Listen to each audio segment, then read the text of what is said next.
About the Kalakala, but I didn't know a lot about him, and so I kind of just read all I could and watched everything I could and just did all this research and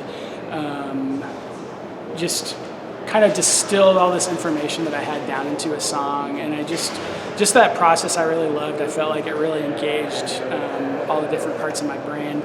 And so after I did that song, that was, I guess, February this year. Over this last summer, my friend told me the story of the SS Clallam, and just the story really captured me, and I thought that I could do it again, do another song about the story. And I've always liked Pacific Northwest history and just what it was, when it was kind of more of a wild place, and. And just specifically with the SS Clallam, I heard this story of originally it's a ferry. Basically, before we had the Washington State Ferries, we had the Mosquito Fleet, and I heard that there was this ship that went down, and then kind of learning more about it. That specifically, what really captured my imagination is there was a sheep, not just any sheep, but the Bellwether Sheep, which is the one that all the other sheep follow. That they were loading all the sheep onto the ship that morning, and the Bellwether Sheep would not step foot on the boat. And that just really captured my, imagination. I just thought that was really interesting. And so it kind of just started to become a song in my mind. And then learning about kind of the way that the tragedy unfolded, I just started to see it as a song, and that's just kind of wrote itself in my head over the past couple months. The way I guess maybe I think about it is like the sea is like life or the universe and everything, and then the ship is you. The ship is you, and you are the captain of that ship, and.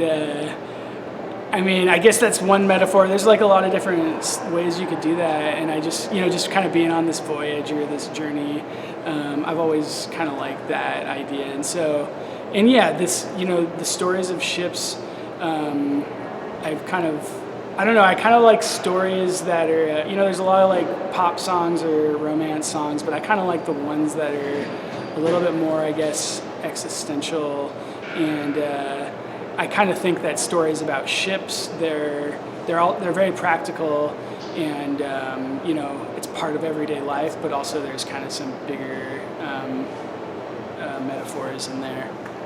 I guess I feel like I kind of work for the song. So if a song comes to me and then I feel like I have to write it, then that's what I have to do, and everything else is maybe not up to me. I feel like writing a song in today's world is very kind of discouraging, because on Spotify there's 60,000 songs uploaded every day or hour or whatever, and it's just kind of insane.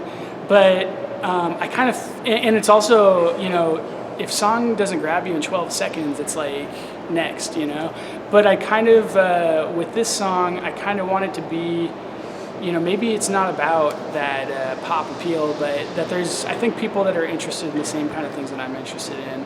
And I hope this song finds its way to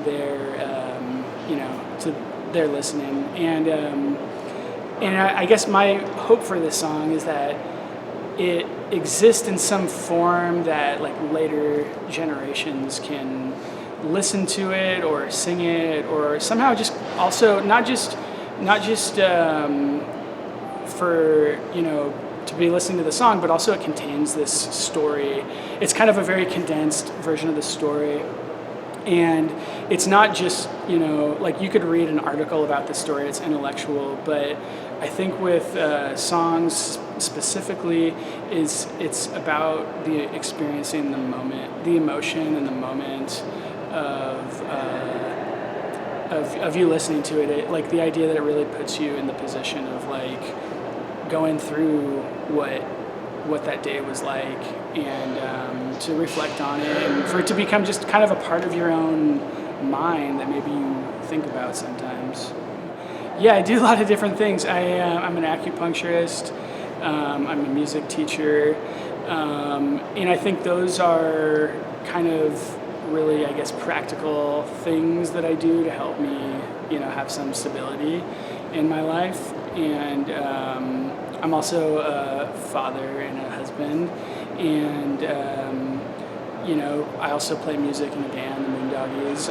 I'm doing a show later today with my friend Mikey and the Red Scientist at the Aquarium. It's a kids band, so I try to juggle all these things, and I also make instrumental music. I produce music, but the thing about songwriting is and just like me and the guitar, it's just, I feel like it's kind of the essence.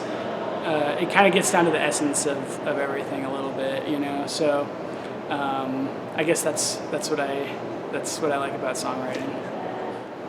Yeah, I think I wrote my first music, or first kind of singer-songwriter songs when I was probably like 17 or something. So I'm 37 now, so that was 20 years ago, and during that time, I've done a lot of different things.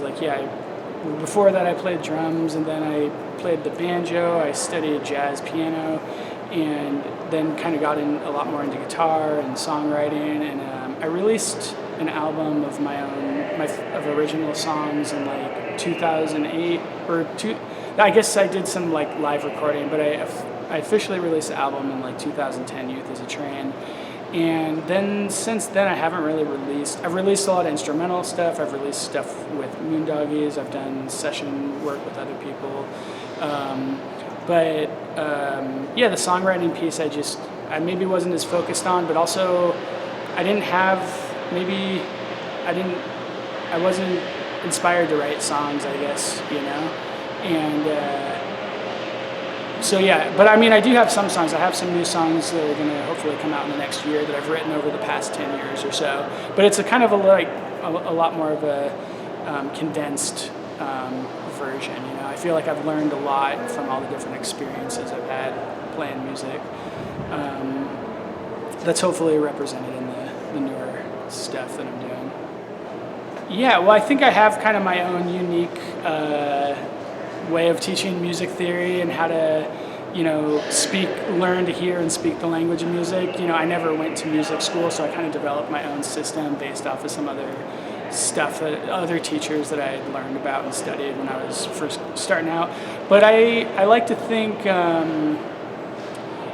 maybe I think people get different things, but I think maybe just my enthusiasm, that I'm always kind of curious, and I think that's, as a musician and really anything you do in life, I feel like you have to become that, and you have to find kind of that passion or curiosity so that you eventually become kind of, an authority on whatever it is that you do. And